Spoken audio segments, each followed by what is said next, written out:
How much does it cost to get started as a real estate investor?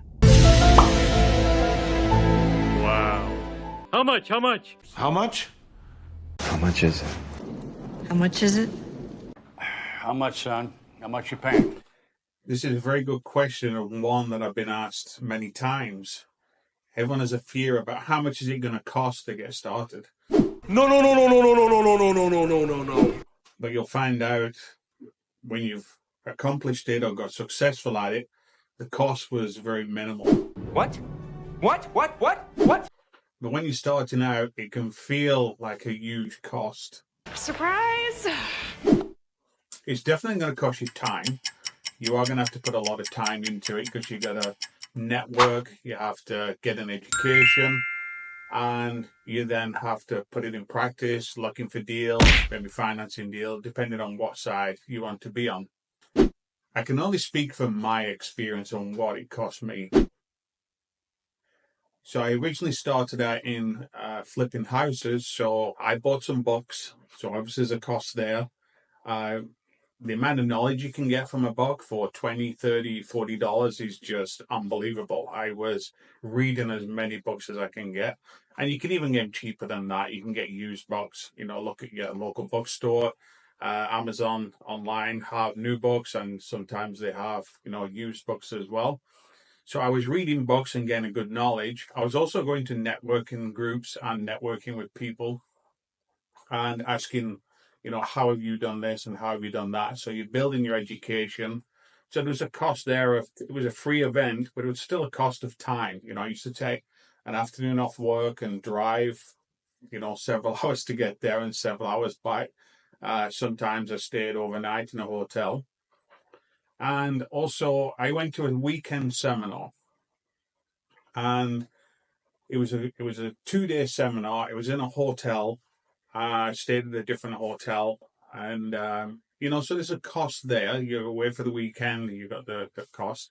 It was a free seminar, or I had a coupon out of one of his books that enabled me to go there, so I didn't have to pay the whatever it was, $400 for the event. It was certainly very cheap, and obviously these seminars, you get a lot of good information, but it is also a sales pitch. So they want you to move on to their course or buy their product. Now, I could not afford the full course, so I couldn't afford the training or have a coach. I just physically didn't have the funds available. It was just not there in my personal life to be able to do that. But I did manage to scrape enough credit on my credit card to buy the Study at Home guide. It was a blueprint. I think it was called Blueprint to Cash. And that was all about flipping houses. So I took that home and basically did nothing with it. I did this seminar, and then when I came back, I'm all excited about doing it. I unwrapped it, and I'm looking through the different pamphlets that you get in there, and there was a CD, and then life gets involved. You start back at work, and you say, I'll get to it. And so I put it off for several months, and then I decided, no, I'm going to do it. So I created a time of, I think it was Wednesdays, and I did it with somebody else. So we were going to partner together.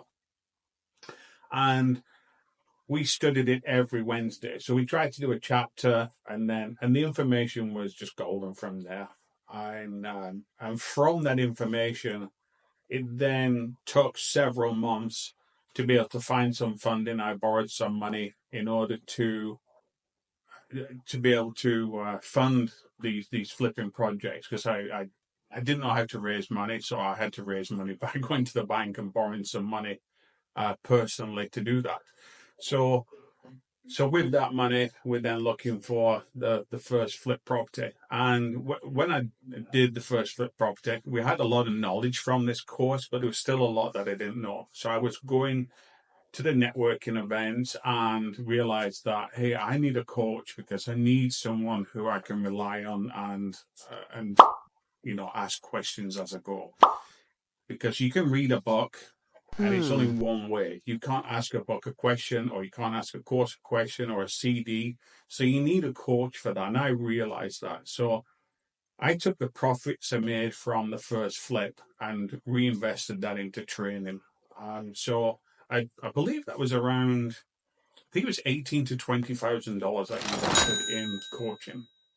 And so with that, we're able to continue the growth by going through their course, asking questions, because if you're not sure about something, and then, you get the mindset because you got someone, cheering you along and helping you. And, when you're writing an offer, you can call them or you can send it to them and say, hey, what do you think about this? So I got some great feedback. And from that, I was able to do several other flips and also buy and hold, because I realized the model that I was working on was good for short-term money, but it wasn't good for building wealth, or generational wealth is what I wanted to build. So, and then I went through a divorce and lost everything. I bought a little threeplex and we rented the garage out. I have a video about that as well, about how to make money from your garage, because adding a fourth rental income really increased the cash flow on that property. But I had to sell all that for, a life event called divorce. We all go through, divorce, bankruptcies, or whatever it is, but you move on. And it's because I had that education that I was then able to start again. So when I started 5 years ago after being wiped out, it really cost me $1,600 to set up. I bought an off-the-shelf limited company, renamed it Infinite Properties Inc., and that was $1,600. So I guess from 5 years ago, that was my startup cost, was $1,600, because I'd already got the education, I already had the network, and I could continue building the network. And also, I was still building my education, because if you get a good coach, they don't just let you do your first deal and then let you go. You can do cheaper courses like that, but you want an ongoing coach or mentorship where you can continue to grow. You want a community and a network as well. So from that, it took a while for it to establish, because you're still going through cleaning up a divorce and things like that. I'm still going through. And also we were going through COVID while we bought this first property. So the 2 years, I wanted to get into apartment buildings. So I had to study the next step as well, to go from, flipping to the small buy and holds, on how we could maybe do a burr and then burr, an apartment building. So that was the cost of getting started. I would recommend that anyone, you can watch as many YouTube videos as you can, but at some point you are going to need to get a coach and move to the next step. I certainly wouldn't jump straight into a coach. Do as much background knowledge as you can, give yourself a head start, and really research the coaches and mentorships and the programs that they have to offer.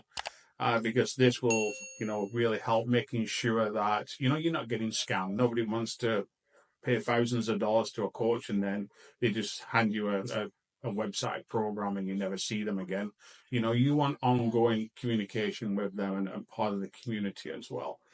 So I got started for as little as $1,600, I guess you could say, this time around. But I have since then paid more money for coaching and mentorship, because we're learning about buying apartment buildings and hotels in the US, which again is another level of education. So you keep need to paying as you go along, and never stand still.